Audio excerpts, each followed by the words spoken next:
fondest hopes of Pittsfield people were realized in the new Colonial Theatre, which was formally opened to the public last night when the Bostonians in Robin Hood sang and danced themselves into popular favor. So declared the Berkshire Eagle following the Colonial Theatre's opening night, September 28, 1903. In theater, the comeback figures heavily. The common person who overcomes insurmountable odds and succeeds.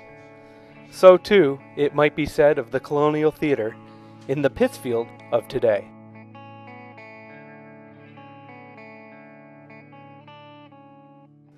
For its first 2 decades, the theater hosted vaudeville acts, concerts, touring theater companies. But when the Depression shut down the Broadway circuit in 1934, the Colonial closed and only hosted the occasional live performance. Over the years, it became a movie house and then no longer even a theater when it housed an art supply store. Reflecting back on that opening night, the curtain had closed on the fondest hopes of Pittsfield people.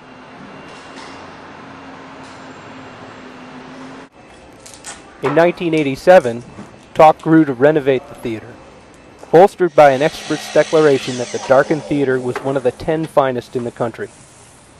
Controversial though it was, and despite setbacks that threatened to unravel the effort, backers championed its revival as the cornerstone of downtown Pittsfield's revitalization.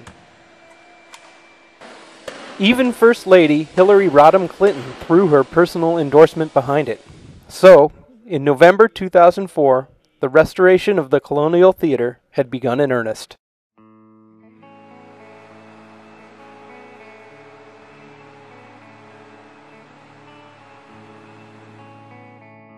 The 810-seat theater's $21.6 million renovation will debut on August 29, 2006, when the Colonial hosts the traveling musical production, Rent. Yes, the theater has been modernized, and yes, its historic integrity has been preserved. In what could have been written in a modern Berkshire Eagle, the 1903 report continues. For many weeks, anxious eyes have been turned upon the theater, and speculation was rife as to whether the building would be completed in time for the opening. It seemed such a large undertaking, and time flies so. Looking back on opening night in 1903, in the Eagle report of that time, it seemed the Colonial Theatre has indeed made its comeback.